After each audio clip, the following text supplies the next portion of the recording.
What is going on, fine people? Welcome into another edition of college football. DFS, breaking down the entire slate. It is week 4. I'm going to break down on DraftKings the entire main slate. Break down every team, every relevant player, give you all the information you need as you're setting your lineups this week. If you've been here before, you know the drill. If you don't, welcome in. Glad to have you. Co-host Kevin Mount, how are we doing today? Good, man. How are you? Season's flying. Week 4 already. It's flying by. I get depressed when I sit there and think, season's about a quarter of the way over or whatnot. I don't like thinking that way. No. I have been better, though. I told you I had a wedding last night. You say, who goes to a wedding on a Wednesday night? Indians have weddings all week. I'm not an Indian, but we know people who are. So, wedding on a Wednesday night, full day of work. You can imagine how we're feeling. I won't get too far into the details, but I will just say that food is amazing when it's going in. I'll leave it at that. Oh, my God. But we're powering through. Nobody wants to know about that. Or maybe you do. If you do, let me know. We can chat privately. Not for the masses. Okay. Overall, looking at the slate, what are we thinking, Kevin?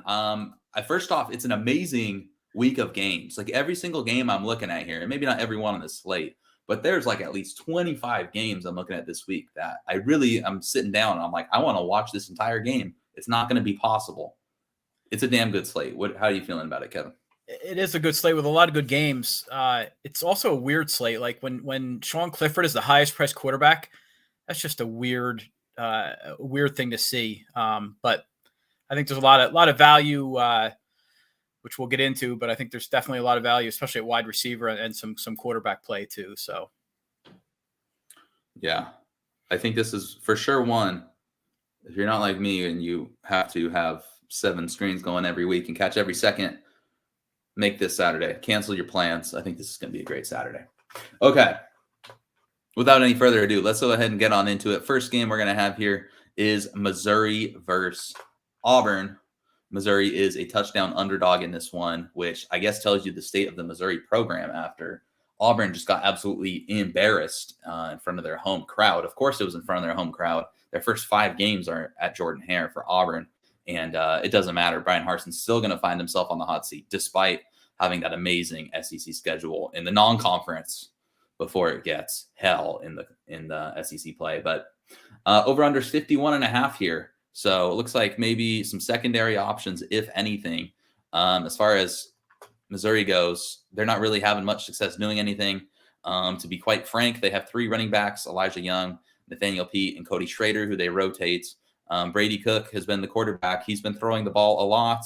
Has he been throwing it well? Not exactly, but he's put up some decent scores on DraftKings and is cheap. You have Luther Burden, one of the best freshmen in all of America, not named Nick Singleton, who we'll talk about later. Him and Dominic Levet are your top 2 wide receiving options. Any interest here in the Tigers, Kevin? not much. If I had any, it might be a small share of Lovett at wide out, but that's about it. They just don't do it. Yeah, not overly interested in me. I mean, the volume's fine, and this is a scheme that is generally decent for fantasy. Like Drinkwitz usually kind of has his guys and sticks with them, but it just hasn't been the case this year. Nathaniel Pete, I think they called him probable for this game. I really hope he gets a bigger workload, but he just hasn't gotten it. Okay, so looking at the snap count for the backfield, trying to decipher this one. Schrader had 23 snaps. Young had 9, and then Pete only had 8 snaps. That's a week ago. So Cody Schrader seems like the leader now. And for some reason, he's only 3.5K. Again, that could change any week. I think Pete's the best of these guys. And I think Young is out also, isn't he? Let's check. I think he is. Did that news just come out? Yeah, I think I saw that today. Missouri running back Nathaniel Pete is probable. Running back Elijah Young is out. Yeah. This is why I have you on, Kevin. That makes me interested in Schrader. Yeah, not bad for the price. Not bad at all. I'm not sure I'll get there with Pete. And again, Auburn is good, kind of good up front defensively, but you don't know what you're getting with this team because they have a lame duck head coach. And anytime you have a lame duck head coach, as you would know, Scott Frost, right? Sometimes you just play like shit and you give up 45 points to Georgia Southern or whatever it was. So, yeah. Okay. One last thing on Schrader. He's a transfer from Truman State, which I did not know was a real place. Made me think of the Truman Show, the college that Truman went to, right? Where he met Wendy Bird, or whatever they call her in that show. And then that girl. You know what I'm talking about, Kevin? You've seen the Truman Show? I have, long time ago. That was Jim Carrey, right? Yes. So Yeah. I can only assume Cody Schrader was has the same alma mater. Well, I guess it's not alma mater if you don't graduate from there. Whatever. Anyway, while I say I'm interested in the running back room, it is worth pointing out they haven't been very good. Brady Cook's their leading rusher on the season, so not great. Okay. Auburn. Looking at the snap count, they have two good running backs here. Tank Bigsby at 6,000, Jarquez Hunter at 5.2. I love Jarquez Hunter. He hurdled somebody and scored a touchdown last game. They did nothing as a team. Jarquez Hunter had the only play of the game for them. As far as the quarterback room looks, TJ Finley's out for this game. He did what did Finley do this week? He did something funny. Do you know what I'm talking about? No. He messed up again. I know he ran away from cops. Oh. Ran away from cops in the offseason. He had another one. Oh, that's right. He shared a tweet that was criticizing the offensive line. So he shared that tweet. He's talking shit about his own offensive line. Then his dad, father of TJ Finley, criticizes Auburn's two-quarterback system, discusses son's shoulder injury, yada, yada, yada. Anyway, all you need to know is he's out. He's not playing. That makes me slightly interested in Robbie Ashford if you need a pay-down option. This guy is a run-first quarterback. We see there he had 68 rush yards against Mercer, 61 against San Jose State, and then he had 11 last week. Didn't get there against good Penn State defense. With TJ Finley out, I absolutely think you can play Ashford, and then don't play the wide receivers because they're not good. What are you thinking here on Auburn? Again, the same. If you want to take a flyer on the quarterback just because he can run, that in DFS that gives the upside, which you can always take a shot on. I think he's 5.5. I actually have a guy a little lower that I'd rather have in another game for 5K. So I probably won't get there on him. I love Tank, but man, he just keeps disappointing. I know he's only 6K. I'll probably have one or two shares of Tank, but not a ton. I think he didn't do so well last week, and that kind of hurt me. So we'll see. Yeah, I don't hate it. I think if anything, Ashford's the one I would have the most interest. But yeah, I don't hate the running backs. Last week the snap count, Tank had 14 snaps and Hunter had 8. So that's a game they were trailing, but it's like Tank doesn't quite have the full workload because Hunter's going to be there. Either one of them could still get there for you, but I think they're secondary plays. All right, moving on. Apparently it's the game of the week, Kevin. A matchup of undefeated. It's amazing. It's amazing. This is, again, one of those games. I just want to watch every second of it. Duke, they've already matched their 2021 win total. They've received 2 votes in the AP poll. It's some weird bizarro world.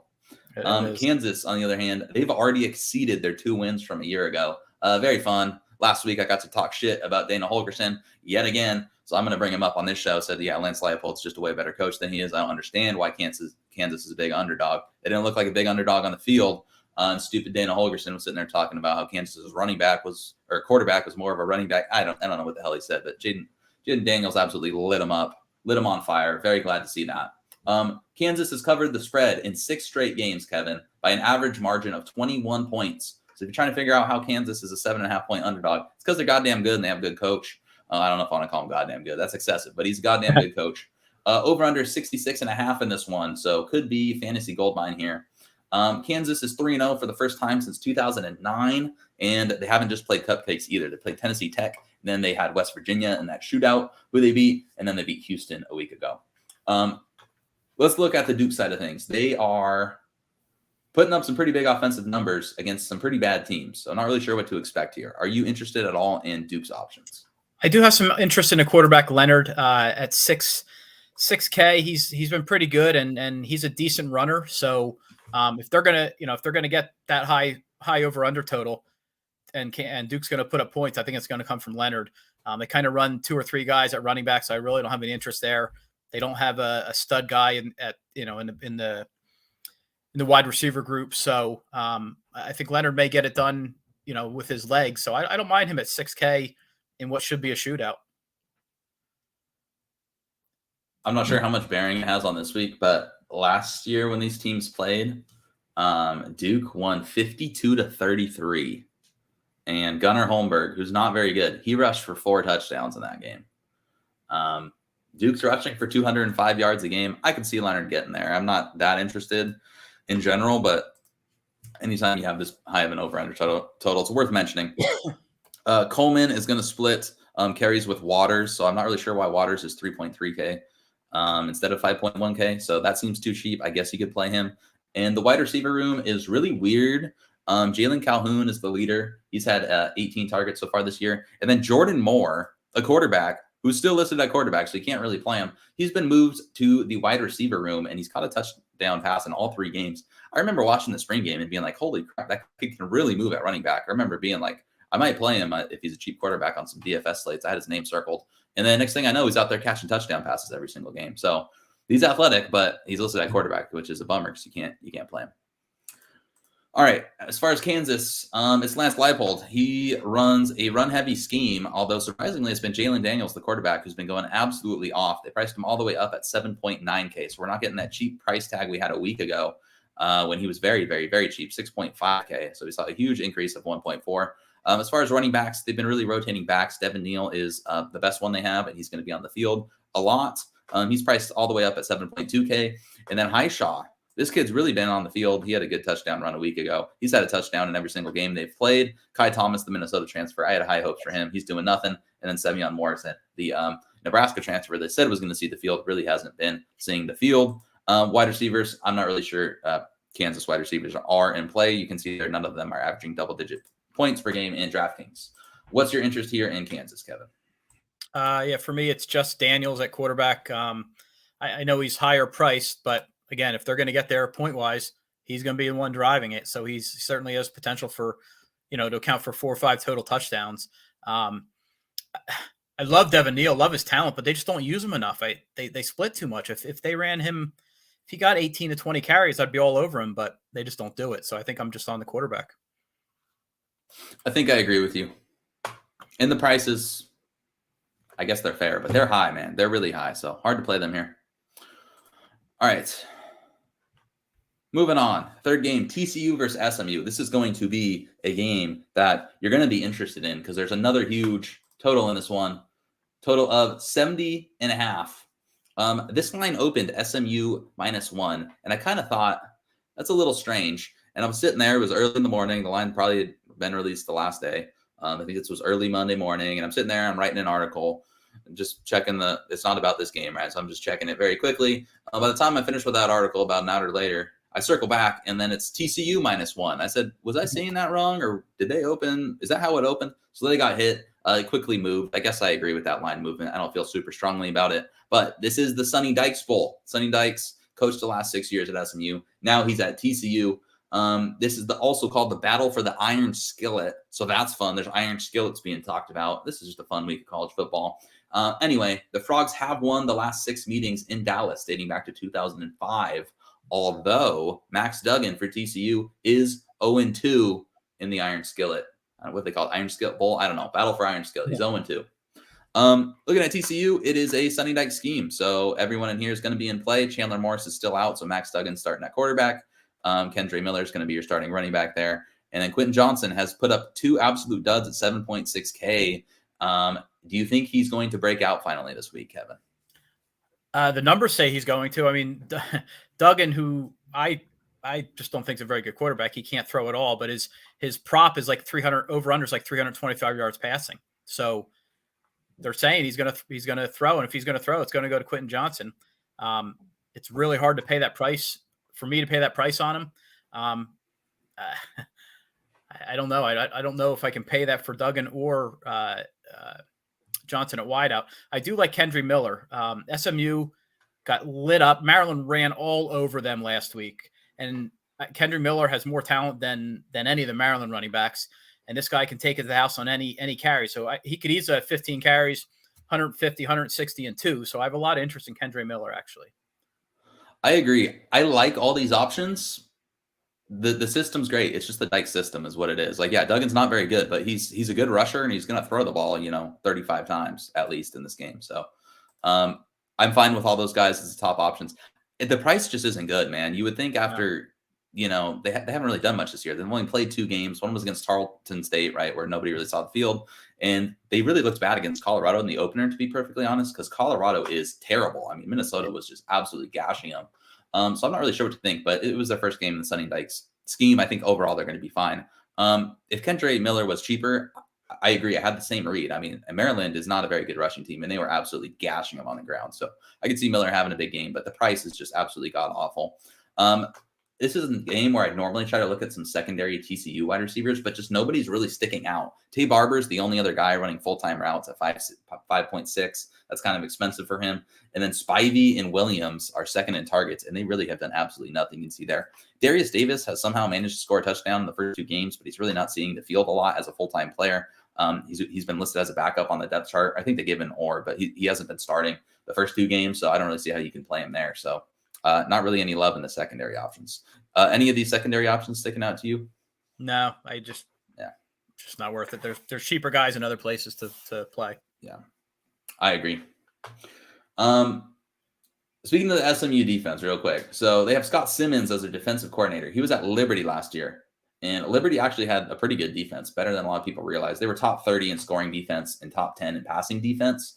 And he was named to Dave Campbell's Texas football 40 under 40 list. So I think their defense might improve as the season goes on. Okay, SMU, looking at them, Tanner Mordecai is a very expensive quarterback at 7.8K, but this is a juicy game environment. The running back room has been an absolute mess. Gardner, McDaniel, all seeing carries with Trey Siggers leading a rotation. Of course, you have the 5-star Kamar Wheaton also in the backfield. And then Rashee Rice is just an absolute target hog, second nationally in the country with 45 targets through 3 weeks. What are we thinking here for SMU? Probably a Mordecai Rice stack. You can easily afford it this week. There's some other guys where you can pay down and easily afford this one. And I'm not sure Mordecai with his price, he might carry a lower ownership percentage than usual. So in GPPs, I'll take that. Like you said, I don't want anything to do with any of their running backs. And there really aren't any great secondary options in the wideouts. Where is he? I don't even know where he is this week. Jake Bailey at 62. That's just too expensive, so I won't have any interest there. Yeah, I think you broke it down very well. I wouldn't be scared of the price. I mean, the over-under is huge. I think Rashee Rice deserves his spot as the price king. He was fantastic last week. I went back and rewatched that game against Maryland because I wasn't watching very closely. SMU should have won that game, man. And I know that's a stupid thing to say, but Tanner Mordecai did not have a very good game. The offense isn't quite clicking. Like, it's just Rice. The running back room's banged up. They should have won that. They almost won it. They made it all the way down to the red zone. And I mean, Mordecai, he's going to throw the ball 45 times. So it doesn't really matter. If you're going to throw the ball 40 something times, then you have Rashee Rice, and it's right. It's supposed to be back and forth. It's a fantasy gold mine anyway. So I don't hate it. The secondary options, again, I rewatched that game. I'm trying to find a secondary option I like. It's just not there. Going through the snap counts and everything, it's just not there. Upshaw, I think at 3.5K, if anything, is the most interesting to me because he has 91 snaps played on the season, whereas Jake Bailey only has 59. So they're kind of rotating these guys, but Upshaw's been out there and they like to get it to him on jet sweeps and whatnot. But it's just, there's just nothing there for me. So I agree. Top options. All right, going from those high-scoring games to the next one, Baylor versus Iowa State. Baby, what has happened to the Big 12 football of old? I'm just kidding. This is a good football game. I'm looking forward to it. Baylor has not been looking good. Definitely not as good as I thought they were going to be. That loss to BYU looked a lot worse after what they did against Oregon. They're just not playing very well. So I'm looking forward to seeing if they're going to bounce back. Dave Aranda is a great coach. Iowa State's actually favored, which might surprise people. 2.5 at home. And then the over-under is only 46 in this one. Looking at Baylor, Monterey Baldwin, their wide receiver, is still out. He's unavailable due to a head injury. I don't think he's officially been ruled out for the game this week. So if he does play, he is their best wide receiver option. I think him being out is huge because this is the team that loses their top 3 wide receivers from a year ago. And they do have a new quarterback, Blake Shapen, who I think is pretty good. But when you have absolutely no receiving options of note to throw to, that's not great. The running back room is also a mess. Tay McWilliams missed last week.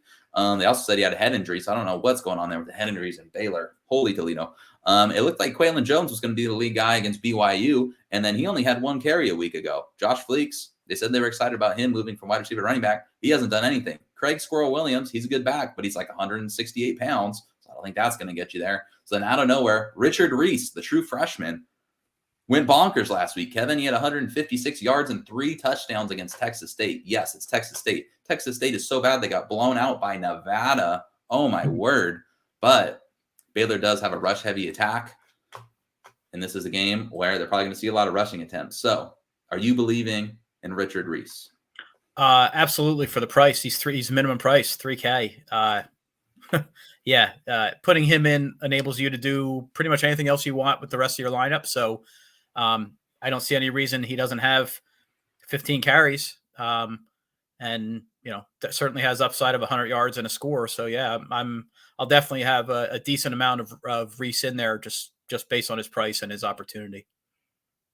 I completely agree. I think he's the best punt option. We've had some good punt options. I think we've been nailing them. How Quinshawn Judkins was only 14% owned, I think, in the main tournament last week. When we're sitting there screaming at high heavens to play this kid, it doesn't make sense. The ownership in college football just doesn't make sense. If you can overthink things, Kevin. And sometimes you're like, listen, this kid had 39 fantasy points last week, and he's min priced. Yeah, sign me up. Yeah, I think that's all you have to do on Baylor. And again, I would monitor the health of Tay McWilliams, but even Tay McWilliams, he's been in the program a number of years and hasn't really seen all that many carries for a team that likes to rotate their backs a little bit. So even if he does come back and he's banged up, I mean, Reese is going to, at a bare minimum, like if McWilliams plays, I would say there's you're still expecting a bare minimum, like 10 carries for Reese? Oh, yeah. Yeah, absolutely. Yeah. And the coaching staff, I saw an article this week, the coaching staff loves him. So, yeah. He's only listed as like 178 pounds on the roster, which I don't love. Yeah. But he looks good. That's all I'll say. He looks good. All right. Iowa State's Xavier Hutchinson has just been absolutely amazing. Hunter Decker's the change at quarterback. He's just been honing in on Hutchinson, and you see there, peppered with targets. He's been getting it done every single week, and he's only 6.7K. Hunter Decker's the left-handed quarterback, big lefty, big lumbering lefty, only 5.5 thousand. And then you have Jarrell Brock, starting running back. I know Baylor's defense good against the rush, but 4.9 for a starting Iowa State running back. Really, really low prices here, Kevin. Does that make you interested? Yeah, definitely. I'll have a good amount of exposure to Hutchinson. Like you said, he's a target hog. He should see 8 to 10 receptions again at 6.7K. Really good price. And probably the only guy. I don't know if I'll get there on the quarterback. I just don't. Just not doing it for me. But Brock at 4.9 is a really good price. This game should be one of those phone booth games where they're just going back and forth. So he has a path to 20 carries. So at 4.9K, I think it's a pretty good price. I definitely like Hutchinson. Not sure I'll get there on Brock, but I don't hate it. Last week, so if you're looking through the snap counts, I'm sure some of the snap count robot spreadsheet bros might be interested and tell you that both Brock and Silas had 11 snaps played last week. But if you dive in a little deeper or watch the game, I didn't watch the game, but I did dive in deeper. Jarrell Brock, he's the starter. He just is. He left after a play or two after he went for a 61-yard rush, and it was apparent, and that was late in the second quarter, and it was quite apparent that the game was going to be out of reach. So his night was done after that, and that's what Silas saw the field. So I wouldn't read too much into that. One thing I will point out that I'm going to be watching for in this game, and actually I might get there for Decker. So here's the thing. I think Baylor's secondary is really not very good right now. This is a good defense. They have a good defensive line. They're good up front. They can stop the run. I think their secondary sucks right now, and I think they'll be fine. Dave Aranda's a good coach. Maybe it happens this week. Maybe it doesn't. I don't think Iowa State's an overly difficult team to guard because right now it's just all Hutchinson, right? And then the run game. Their secondary options haven't really been anything great to speak of, but I think their secondary has been really bad. They lost a lot of guys to the NFL, and this is a program that is more developmental than it is recruiting, so they don't always plug and play right away. It takes time for these guys to develop. Just like Utah is always stronger later in the year as these kids develop, I think that's what Baylor is too. So I actually might play some Deckers this week. But one thing I want to watch here, Will McDonald on Iowa State is going to go for the all-time Big 12 sacks record this year. He's trying to break that. He's got 30. Von Miller, yes, Texas A&M was back in the Big 12. when he was playing. He leads with 33 sacks. So if he can pass Von Miller sometime this season, that'd be really cool. All right. Next game. Oh my God, it's another really good game. Clemson versus Wake. Clemson is favored by 7 points here. Over-under's at 55.5. Some game notes. Wake did not play very well last week. They almost lost to Liberty. I heard their coaches talking about how they had a bad week of practice. That's not something you want to see. However, seems quite obvious if they had a bad week of practice and didn't play well. It was a look-ahead spot to Clemson. This is a very big game for Wake. There's a blackout in Winston-Salem. Crowd's having a blackout. Clemson has NC State next week. So Wake Forest this week, NC State next week. This pretty much, unless they fall off a cliff later on in the season, this pretty much is make or break for Clemson's season over the next 2 weeks, which is crazy to say this early, but it is. DJU, still the quarterback. Bo Collins looks like the top wide receiver. And then Will Shipley at 6.7K. These guys are all fairly cheap for a Clemson team. Any interest? Yeah, I have a lot of interest in Will Shipley, but the problem with Will Shipley is I think a lot of people are going to have a lot of interest. I think his ownership is going to be really high. So I'll have some. I won't go overboard on him, but I'll definitely have some at 6.7. He scored 2 touchdowns in each game this year. There's no reason against the Wake defense he can't score another 2. So I certainly like the play. The problem is I think a lot of people are going to like the play. So I won't play DJ. I know he's been a little better, but it's just not there for him. And Bo Collins is really good. I actually really liked him going into the season. However, they spread it around too much. He usually gets 3 for 50 and a touch. He doesn't generally get a lot more than that. So for me, the interest is Shipley.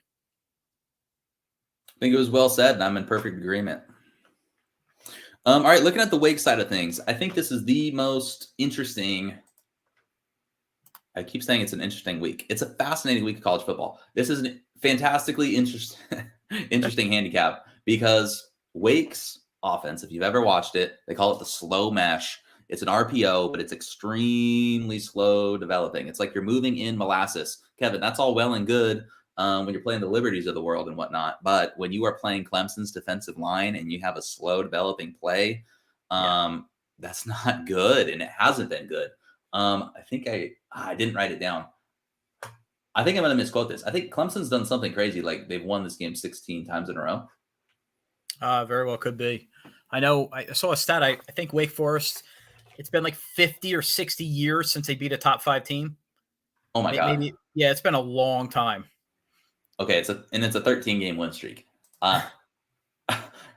It's not a good matchup for Wake's offense, but I'm not sure what to think. So that was my initial thought, and I still think very strongly about that. I think that's a good angle and a good read. But Wake's offense is it's freaking good, man. Okay, yeah. They're going to score, I think, no matter what. Clemson's defense was extremely banged up a week ago. Cornerback Nate Wiggins and safety Andrew Mabuka were listed as unavailable after suffering injuries in practice last week, so they weren't practicing. Then, in the secondary, starting quarter Sheridan Jones was injured in the first half of last week's game, and he did not return to action.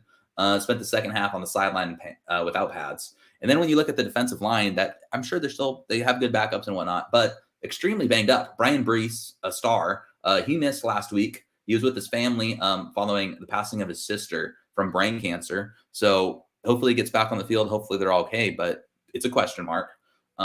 Fellow tackle Tyler Davis, he missed his second straight game with a nagging knee injury. And then Xavier Thomas hasn't played a game yet this year. He's still recovering from a recent foot surgery. So those are 6 impact players, and there's a chance all 6 of them miss. Maybe a few of them play, maybe they don't.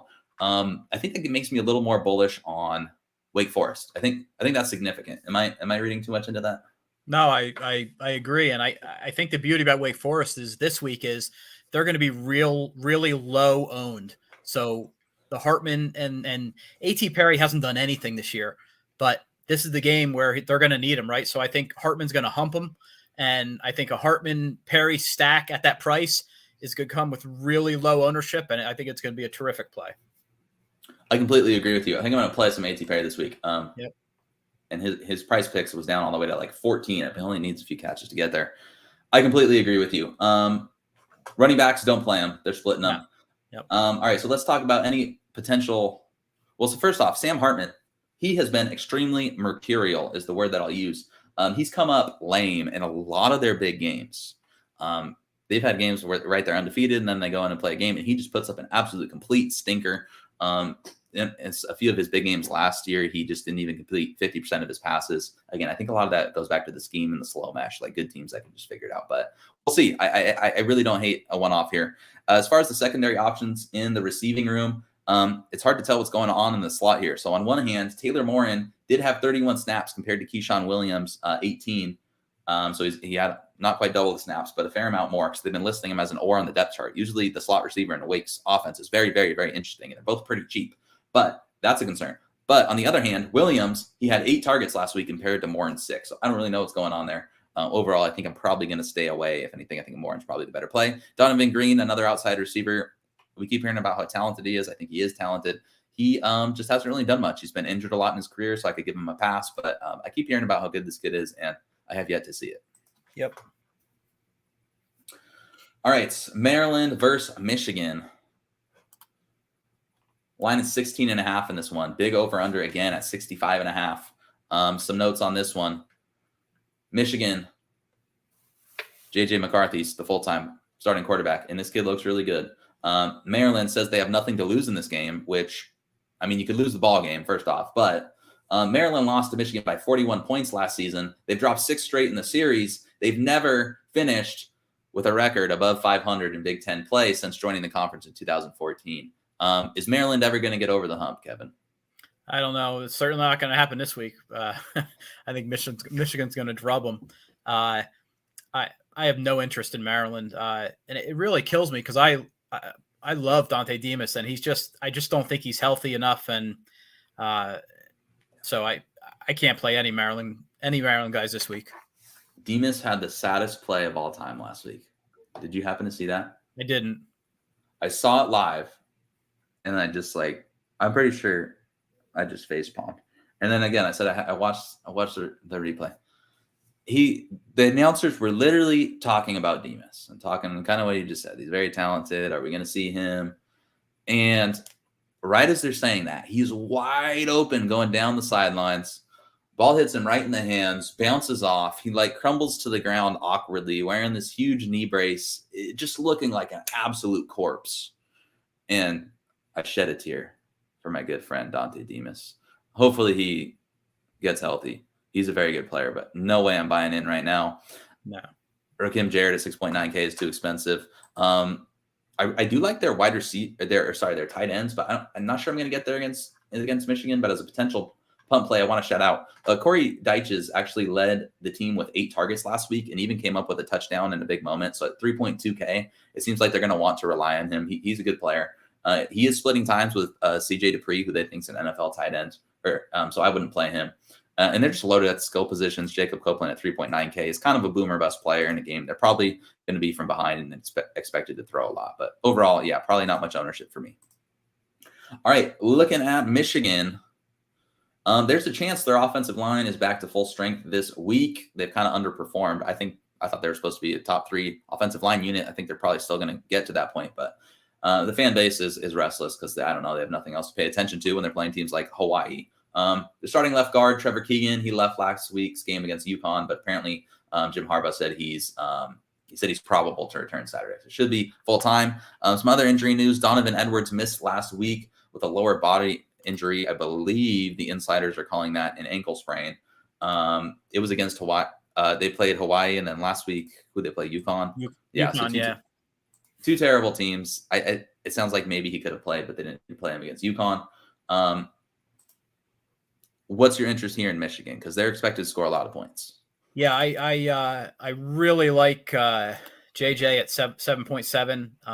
I think he's a really good runner. I think he's got really good upside. Took 4 total touchdowns. He could put 2 on the ground. So I like a lot of McCarthy this week. I don't know that I'll get there on Blake Corum's price just because if Edwards does play, he's going to lose. They're going to split there, and I think a lot of people are going to be on Ronnie Bell. I probably will not be. The guy I actually like, and he's really cheap, really cheap. Roman Wilson is 3.9.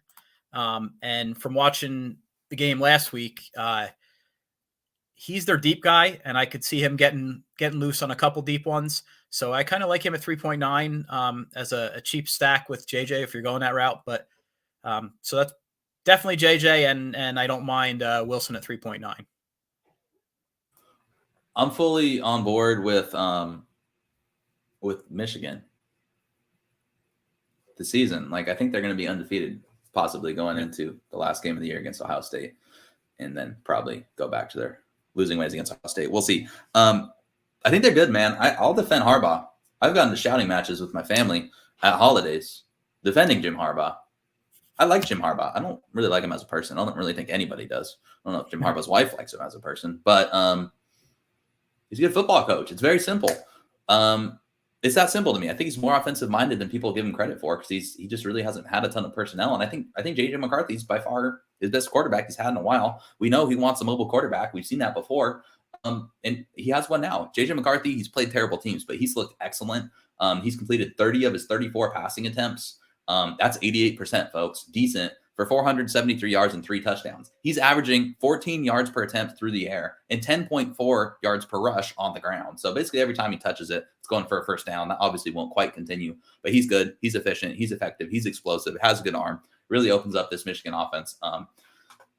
The price is not great. If he was cheaper, I'd play him in every single lineup, but at 7.7K, I mean, you obviously have to consider other options as well, but I think he's fine. I really don't play Michigan wide receivers a ton. And I would never fault you for playing a running back.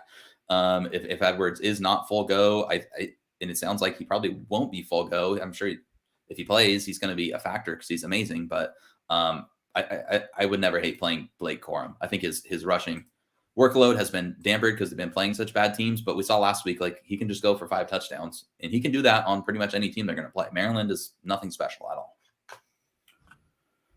All right, next one, another over-under in the 60s, 62.5. Central Michigan, 27.5 point underdogs to Penn State. Any interest here in Central Michigan? No, just better options elsewhere. It's no Lou Nichols. I don't know. I love him at talent, love his volume, but Penn State's D looks really good. And I don't see Central Michigan getting there. If they're behind, he's not going to get the carry. So I'm probably not going to have any Lou. I don't know what to think about that, because they were behind against Oklahoma State. They were getting blown out. And then Lou Nichols ended up getting there on volume in a game that was a blowout. But Oklahoma State, I don't think that's going to happen in this one. Like, Oklahoma State put in their backups very early, and that's when he got there. And he's still only at 2.8 yards per rush. So I think I agree with you. One thing I do want to shout out, I'm not really sure it matters this week, but McGahee, so the wide receiver room's been a mess. They've had injuries. McGahee has been the leader in targets. He had 8 targets last week. But on the season, Wilson, their tight end, Joel Wilson, actually leads the team with 24 targets. McGahee only has 22. And then Carrier, the Maryland transfer, he has 18, and he's only played in 2 games. He missed last week while getting his wisdom teeth removed. I assume that means he's fine for this week. I think he is actually their wide receiver 1, and I think a lot of people are assuming it's McGahee. I would be surprised if it's not Carrier, but not sure I'm going to get there this week. Central Michigan, I'm not sure they're very good. They lost 5 all-conference performers from a year ago, 3 on the offensive side of the ball. 2 on offense, 3 on defense. They're off to a 1-2 start, and their lone win was against Bucknell, and Bucknell's an 0-3 FCS team, so looks like Central Michigan's off to a rough start. I think they're going to get their asses handed to them. With that being the case, Penn State's supposed to roll. What's our interest here in Penn State? Who are we targeting? I can't take Clifford at that price. He's just too highly priced. So I won't have any Clifford. Obviously, I will have a good exposure to the freshman stud Singleton. I think he's 6.4. Yeah, 6.4. So I'll have decent exposure there. The problem is I think he's going to be really highly owned. I think a lot of people are going to have exposure to him. I also don't mind the other freshman, Allen. He's really cheap. I think he's 3.9. And I believe Cavante Lee is doubtful to play. So I think it's going to be the two freshmen carrying the load in the backfield. So I don't, like Singleton's the explosive guy, but I don't mind Allen either. We got an update on Lee this week or today. Oh, okay. I didn't see that. Okay, I'll have to search for it. I honestly don't think it matters much. He's already been surpassed. I talked about their snap counts last week. He'd already been surpassed by Singleton. Singleton is a stud. I think this is a good. It's a good matchup. This kid is. If you haven't seen this kid play, again, get your 7 screens out. Okay, Nick Singleton deserves to be on one of those screens. It could be your phone. That could be one of the screens. It doesn't need to be a big screen.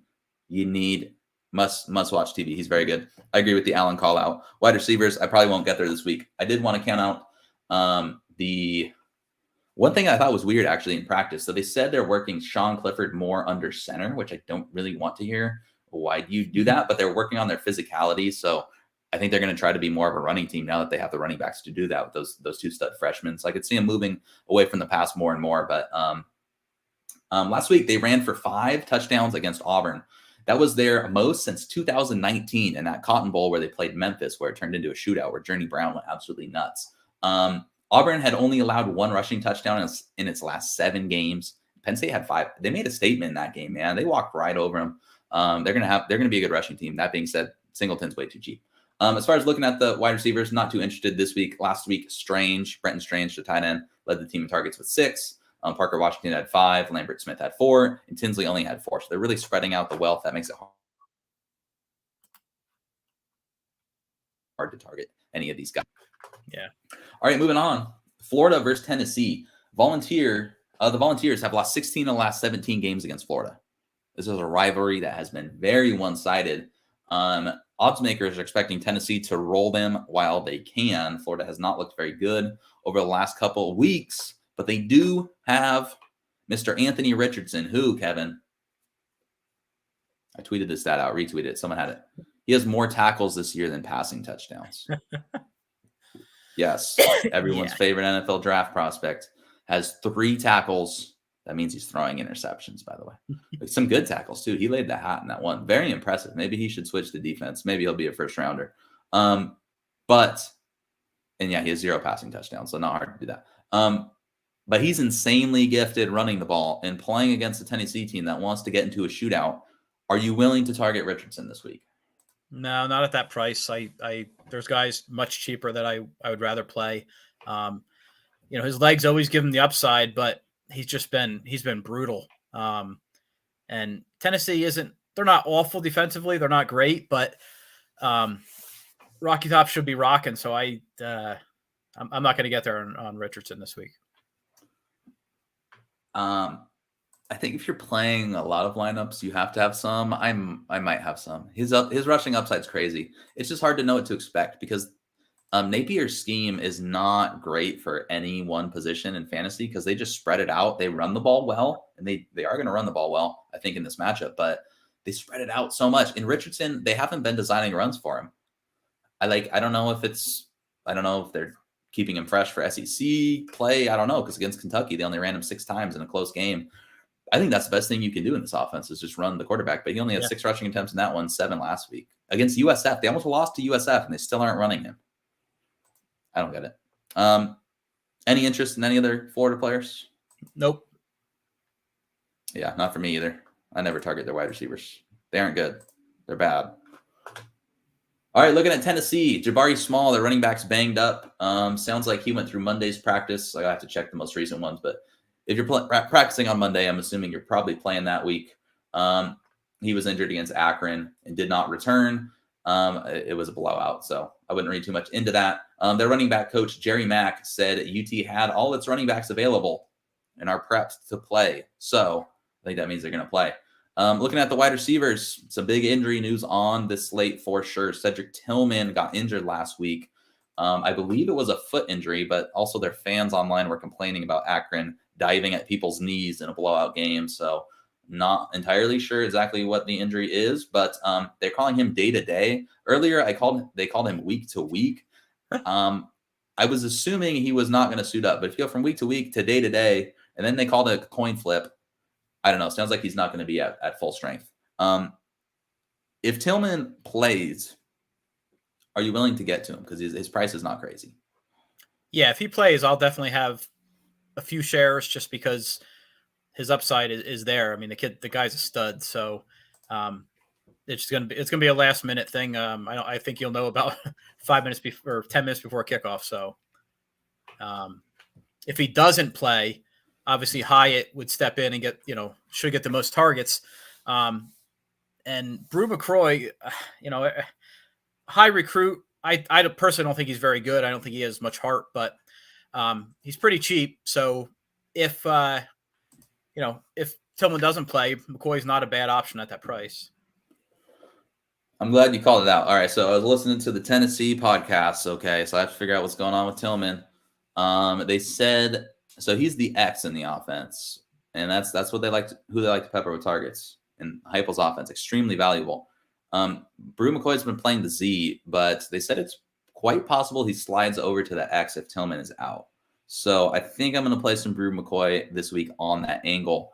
However, I definitely do agree with you that Hyatt is the number 2 in this offense in general. I was saying that all offseason and season long, not to toot my horn or anything. I'm just saying everyone wants to believe in Brew McCoy, whereas you have this kid Hyatt who was on the field as a true freshman, is very fast, had a great spring. By all accounts, is the number 2, and he's been great. He's had 22 targets, leads the team. So, but his price is up there. If Tillman's out, I wouldn't hate getting to either of these guys. Jimmy Callaway, by the way, will be suspended. I believe he got into a fight on the field last week, so he's suspended for the first half. That helps the other options. All right, moving on. Oddly, the first game in a while that the over/under is not in the 60s is Texas versus Texas Tech. The Big 12, I'm telling you. It's changing. That being said, the over/under is 59.5, so it's really not far off. Quinn Ewers was expected to be out about 4 to 6 weeks, I believe, was the initial report. He's now practicing this week, and sounds like he might play, which would be a big upgrade for everyone because Hudson Card's not very good at football. These guys are priced pretty far down. Bijan Robinson's still expensive at 8.3. Xavier Worthy, though, and the receiving options are all priced down. Worthy is 6.3K. What are we looking at here for Texas? Yeah, I mean, I think that'd be huge if Ewers plays because, as you said, Card is terrible, and Card is killing the fantasy value of Worthy because he just can't get the ball to him. So, so I'm probably still off on Worthy this week. Obviously, Bijan stud. He'll be in a lot of lineups. I think he's 8.3. He should be probably around 9. So I think he's actually a little underpriced for what he should be. So, I mean, Tech isn't awful against the run, but I don't think they're going to have any answer for Bijan. So definitely Bijan exposure. And I just don't think I'll get there on Worthy just because his quarterback play is terrible right now. I think I'm going to play a little Worthy just because he's really good, right? And the game could be kind of back and forth. As far as the game itself, it seems like a short line, but Texas Tech has played pretty well defensively this season. They held NC State to less than 300 yards on offense. That's a good NC State team. Only had 15 first downs. That final score looked more lopsided than it was, but there was a muffed punt and a pick 6 in that game for NC State. So their defense is playing well. We'll see if it hangs up as they enter Big 12 play. Some game notes here. Red Raiders, they're going to play their 3rd straight game against an opponent ranked in the AP poll. So that's not a great schedule. They've been showing out. Gives McGuire some good recruiting pitches. I was not overly high on Texas Tech to start the year. I just think McGuire's more of a recruiting guy, right? But if their defense is playing well, and it looks like a huge upgrade on that side of the ball, and you have Zach Kitley running your offense, that's pretty impressive. Red Raiders, they're going to look for their first win over Texas at home since 2008 when they knocked off the top-ranked Texas team. Texas does not run the ball well, and that makes it hard to trust them. But I could see paying up for Bijan this week. I was looking at the running backs. That's what I pulled up while you were talking. I think he's worth paying up for. I think he's worth the price. And I'm not really interested in the quarterback situation until they prove they're healthy. All right. Looking at Texas Tech. Donovan Smith, is he ever going to prove he's going to be the guy in this offense, Kevin? I don't think he's very good. I think he's a good athlete, but I don't think he's a real good quarterback.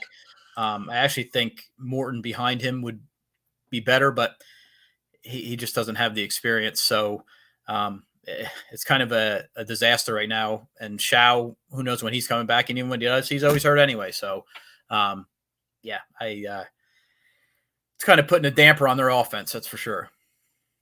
Yeah, they said they're going to play multiple guys. That's what they keep saying. And they played multiple guys last week. And Baron Morton, I agree with you. I think he fits the system well, played an air raid Texas offense in high school. But he just did not look ready to me at all. So in a big game against Texas, maybe he finally breaks through. But I don't know. They said it was the plan from the get-go to play multiple guys. They said they needed to get Baron Morton in the game. They said expect both to play this weekend at Texas. So for what it's worth, I don't know. They do have some talented running backs they'll probably lean on in this game, but I don't really love the volume for either one. So Roderick Thompson and Taj Book should split time. So Roderick Thompson has had some big games against Texas in the past, I believe. Looking at the wide receivers, again, offense is going to throw the ball a ton this year, but none of them have really stepped up and grabbed a significant fantasy impact role, which is surprising to us. Jaron Bradley is priced all the way down at $4K. They just refuse to price this guy. He leads the team with 27 targets, but has kind of put up 2 stinkers in a row, only 14 fantasy points over those 2 weeks. Miles Price, second on the team with 16 targets. I think he's going to be fine. His snap counts were down because he was injured and people were freaking out about it. And they didn't even watch the game or bother to, Google any information about the game afterwards. And we're assuming Nehemiah Martinez was going to usurp the role of the guy who was their leading returner. But I don't know. Nehemiah Martinez, an impressive walk-on who's been seeing the field. 18 fantasy points, 8 in his last 2 games, and now he's min-priced. I think he's a fine min-price option. What are you thinking here for the wide receivers? Maybe Price at 5.4 because it's a decent look, but he's just been really disappointing. I expected as everyone did, right? Everyone expected a lot more out of him. Expected him to be 7, 8, 9 catches a game, and he's just not there. And like I said, I don't think it doesn't help obviously with the quarterback play, but I would expect more from him. So he should see some targets here. So I don't mind it, but I won't have a ton. Yeah, I think it's well said. I don't hate any of those wide receiver plays. I think Bradley's probably the top price adjusted play, but price, you could argue. I mean, again, this guy was like a second round pick in season long leagues. So, all right, Notre Dame versus UNC. Another one that's expected to be close. North Carolina is a 2-point favorite after Notre Dame opened as a slight favorite. That one flipped pretty quickly. Over-under 56, which might seem high for a Notre Dame team that has absolutely no offense, barely struggled to have more offense than California, the Bears, which that tells you about all you need to know because they're basically the Bears of college football. The Chicago Bears, that is. All right, some game notes here. North Carolina have played Notre Dame on and off. They've played them 20 times since 1942. They've only won 2 of those games since 1942. Irish, offensively, not pretty, Kevin. They rank 114th in total offense and 115th in scoring. But on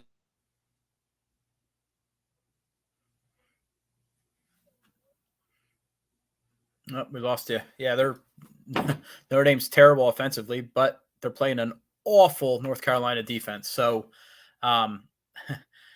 this could be a decent spot for like Chris Tyree at running back, 5.6, really good price. I don't mind S-Team at 5.1. They're going to score. North Carolina D can't stop anybody. So if this is the week you're going to play Notre Dame guys, this is probably it. I don't mind Michael Meyer.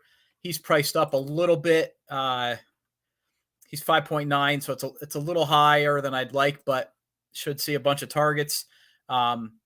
So yeah, this is the week you're going to play your Notre Dame guys. I can't really get there on Pine.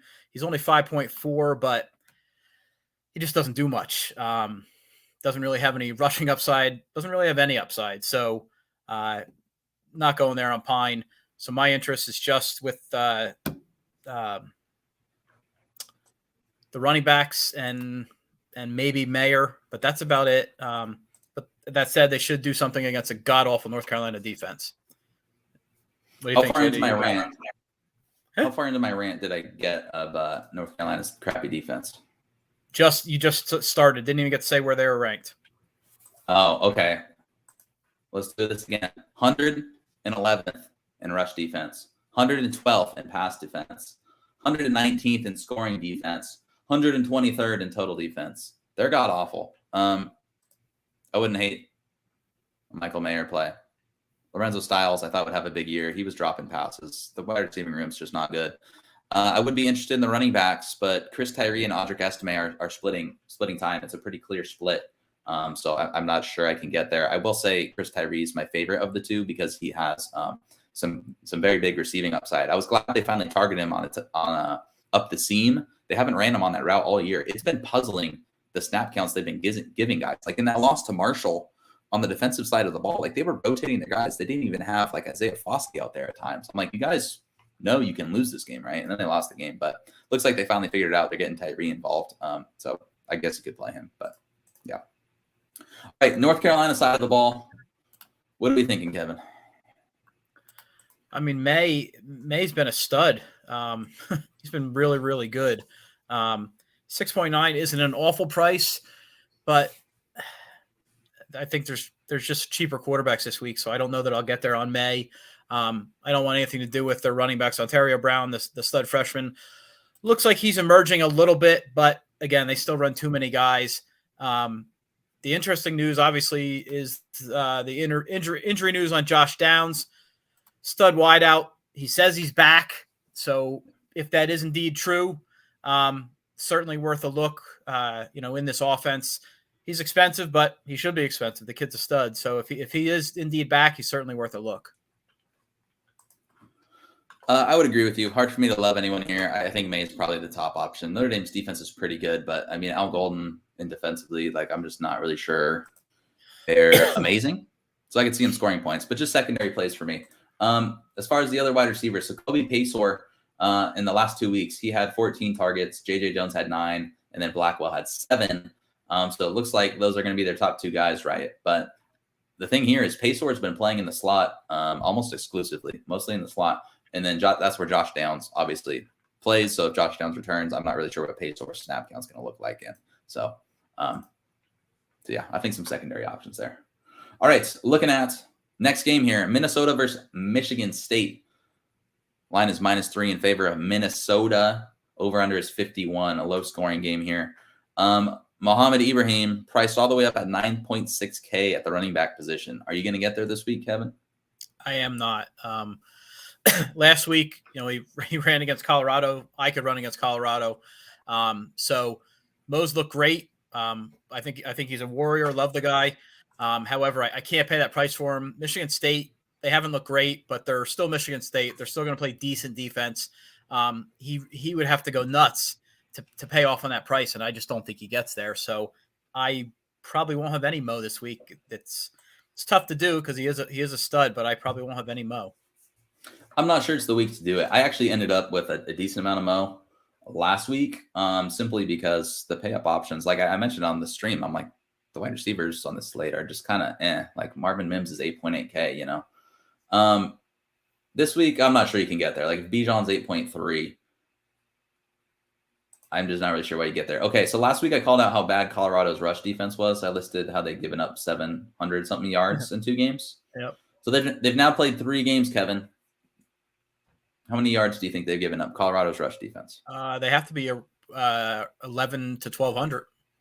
Not quite. Minnesota only got to 334 last week. Okay. All right.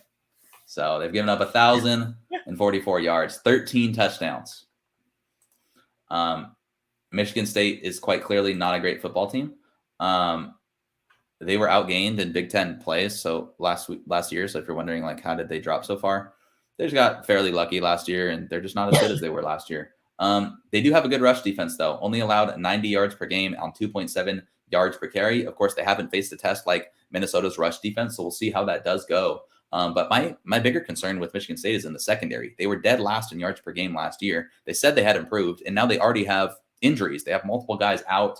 It looks bad. They have a safety who's hurt, linebacker Darius Snow, who they were expecting big things from. He's hurt. And then they had a nickelback who got benched in the second half last week. So there's a lot of turnover already in that secondary. They were talking up as being improved. The downside here is that Chris Otton-Bell, Minnesota's leading wide receiver, is out for the year. That's really not good. I'm not really sure I trust any of the secondary options to step up here because their tight end, Brevin Span-Ford, he's second on the team with 8 receptions, 127 yards, and 1 touchdown. Brown Stevens at 4.9K is the only other player with over 100 yards this season, but I'm not entirely sure I could get there personally. All right. Michigan State. Jaden Reed, their best player, he was out last week. Unsure if he's going to play or not. They haven't been very forthcoming with details, so I've monitored that one closely. They only ran for 42 yards last week against Washington. So I don't know. Jalen Berger, their running back's 5.3 for a Michigan State team that really likes to run the ball, maybe. And then Peyton Thorne has not had a good season whatsoever, to say the least. He's 6.2K. Any interest here in Michigan State? The only interest possibly, and this is if Jaden Reed's out. If Jaden Reed's out, I do have some interest in Coleman. Kid's been really good, especially with Jaden Reed out. They got to do something. Somebody's got to do something. So if Jaden Reed's out, I could see Coleman being put in. I completely agree with you. If Reed's out, Coleman's going to be hard to keep out of your lineups. I don't think he's a sure thing. I view him more as a boomer bust guy, but he's been peppered with targets, has 29 targets already this season. Their tight end, Barker, the Illinois transfer, he's second with 12 targets. So that just shows you he's really been their alpha. He was a guy I had circled because they were really high on him in camp, and which was odd to me because he had spent time with the basketball team. So I'm like, that I don't know if that's a good sign or a bad sign. It shows how amazingly athletic he is on one hand. On the other hand, it shows he may have missed out on some valuable reps. But the fact that he was able to do that and then still play a very big, large impact role in meaningful games for them, I can't overlook that. Like, I think this kid, he's only played 3 games this year, right, Kevin? So I don't want to overreact, but if there's a guy who's like a breakout star this year, Coleman, that like almost no one saw coming, I think Coleman could be that guy. He's a candidate for sure. Yep. So we'll see if he can keep it up. All right. Are you going to play the running backs at all on Michigan State? No, I want no part of them. Yeah, no, me either. Me either. Okay. Moving on. Indiana versus Cincinnati. Kind of ugly one here. 16.5 points for Cincinnati. Seems like a lot to me. Indiana is 3-0. Hasn't been pretty. Over under is 5-7. I might get to the window with Indiana. We'll see, the metaphorical window. Cincinnati's a big favorite. Even though last week they played Miami of Ohio and they were down 17-7 in that game. Did not look very good to me. This is a team that Indiana knows. They played last year. Indiana knows this team. The Hoosiers were actually up 14-0 in that game before falling apart. You'll remember that's when their star linebacker Michael McFadden got hurt, and it was really ugly after that. And Cincinnati outscored them 38-10, really put a beating on them too in that one. Looking at Indiana, I'm not sure what to think here against Cincinnati. It's not Cincinnati defense of last year, but it's still a good team. Indiana's priced really low. What are we thinking here for Indiana? I won't get there on Bazelak. I won't get there on Shivers. The only guy I could get there on is Camper at 5.6. He's a target hog. He's been getting peppered. He's clearly their number one wideout, even though, well, him and Matthews are 5.7, 5.6, but he's clearly their number one. So he could get there just on volume, especially with full point PPR. That's where he'll make his money. So I could see some Camper. I think if you're playing cash, Camper is really hard to get away from. He's third nationally in targets, third most nationally, and his price is 5.6K. Yep. That just wouldn't happen in other sports. They're just not paying as much attention in his pricing. On the other hand, I think he is going to be really popular. I don't think you have to play him in tournaments. I'm not even entirely sure how good he is, to be honest with you, Kevin, because he has 43 targets this year, and he's turned those 43 targets into 292 yards and 1 touchdown, which is okay. Right, but he grades out really low in PFF's metrics, to be honest with you. I think it's nothing but volume, which screams cash to me. If you compare him to Rashee Rice, who's also on the slate, obviously Rashee Rice is $3,000 more, right? But Rice has almost 200 more yards than him on like the exact same target count. So worth pointing out. Cincinnati graded out as 99th in PFF's coverage grade. I was trying to figure out how they arrived at that number because looking at their game logs, they held Arkansas to 223 yards and 3 touchdowns. That's an SEC school. That's not bad.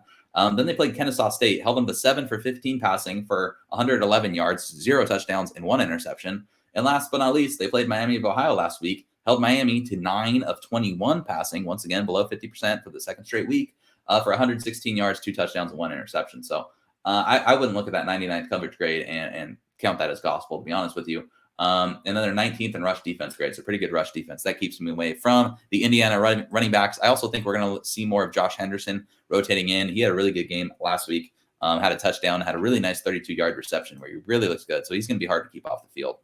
And I'm not really a Connor Bazelak DFS guy. All right, hand it on over to you. What are you thinking for Cincinnati? Not a ton. I really don't like this game. Like McClellan last week, and he had a really good game. So I think he was 3.9 last week. He's all the way up to 6.1. So they bumped him up considerably. I don't know that I'll get there at that price. He still splits with Kiner. Yeah. So I I don't think I'm going to get there. I don't play Cincinnati wideouts because just don't play those guys. So I don't think I'm going to have any Cincinnati. Yeah, I think I'm pretty much on board with you. McClelland was a great play last week. I think it was 3.7K. Yeah. It was him and Judkins. You could just play those two guys. McClelland's got more snaps than Kiner. He saw 20 snaps to Kiner's 8, which surprised me because I thought Kiner was the better of the two backs. But McClelland did fumble twice, and he did lose one of those fumbles. So I don't know. It seems like McClelland has the upper hand for now, but then they priced him all the way up, right? He got a huge price jump. And the passing game to me is not interesting whatsoever.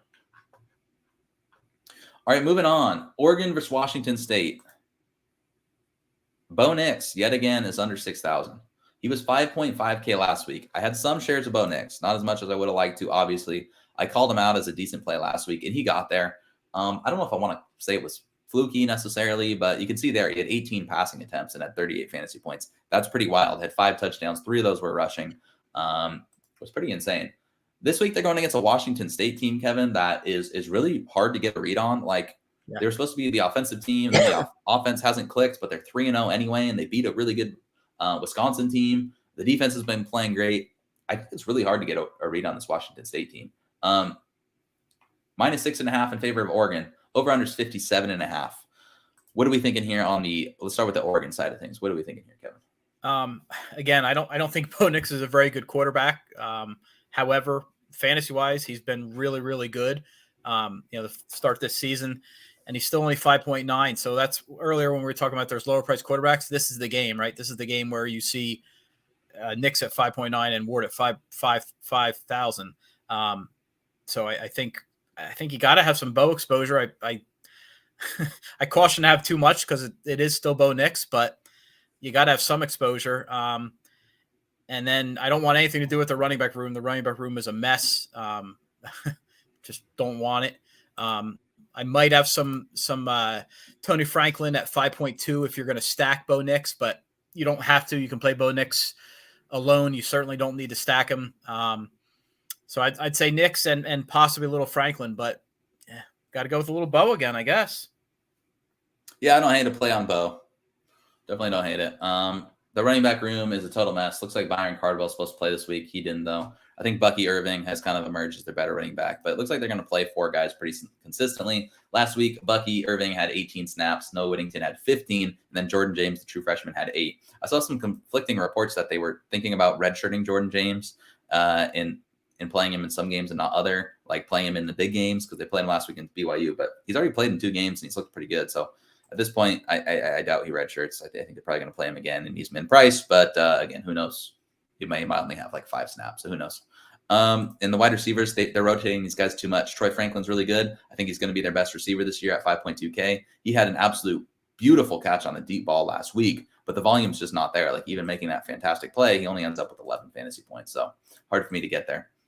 All right, turning things over to the Washington State side of the ball. The coup grade really hasn't taken off quite as we'd expect it to this year. But again, they're winning games. And I don't know what happened on the pricing this week with Washington State, Kevin, but what's going on here? Why are they priced like an FCS team? They beat Wisconsin. Give them some goddamn respect. Yeah, I have no idea. Cam Ward at 5K is kind of crazy.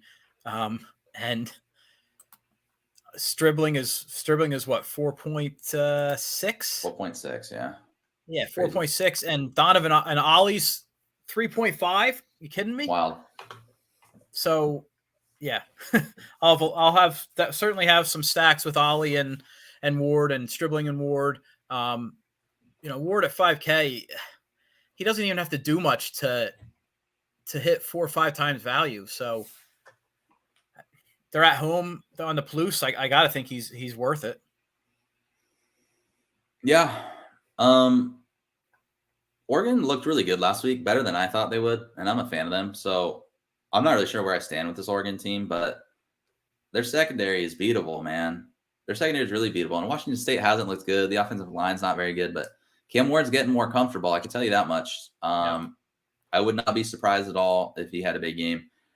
I'm going to be playing some Cam Ward this week, not a ton, but for the simple fact that you can play whoever you want by stacking Cam Ward with his wide receivers. And again, it's not like you're playing an FCS school. You're playing a 3-0 team at home with an over-under of 57.5. That's decent.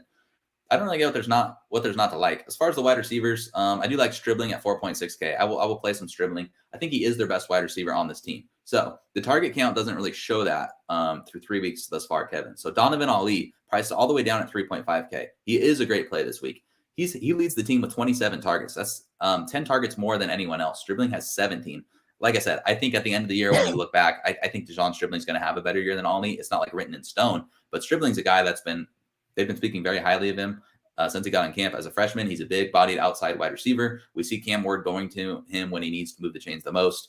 I think Stribling's a fantastic player. I think he's going to end up in the NFL and have a decent little career. So those two are fantastic. I think those are two of the best plays on the slate. Other than that, it's been really hard to read what's going on in the slot. I was high on Renard Bell. He's a 6-year player who was injured last year, but has been very productive in his time on the field. Then he comes back this year. He only has 10 targets. Lincoln Victor has 15 targets. It seemed like Renard Bell was getting a lot more of the snap count than Lincoln Victor. I remember pointing that out in the I believe it was the Wisconsin week. But Renard Bell did not play last week, and I was Google searching his name to high heaven. I couldn't figure out what on earth is going on with Renard Bell. I didn't really see any injuries reported, so I don't know if he fell out of the rotation or what on earth is going on there. But last week, Lincoln Victor had 18 snaps and split that evenly with this guy right here, Robert Farrell. Who's Robert Farrell? He's the kid that came over with Cam Ward from Incarnate Word. Exactly. Had a big year last year. Yeah, so they have that connection. He's min priced. I don't think he's bad. The pay down options are not good this week. Like, I would rather you get to Ali at 3.5K than pay down for Farrell, but it's worth pointing out he's probably going to play this week. Okay, probably going to be on the field.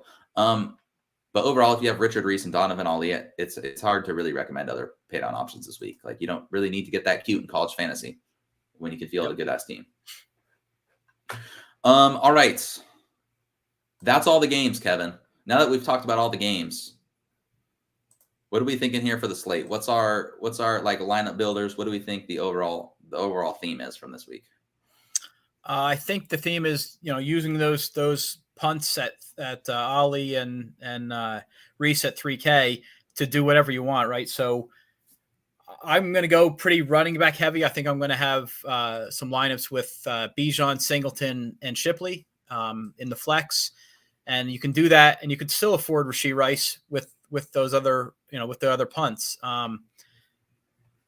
Quarterbacks, I'm not going to get there on the higher price guys. I think it's a week where you can Cam Ward, Bo Nix, and just get, I don't think you need to go high price quarterback this week.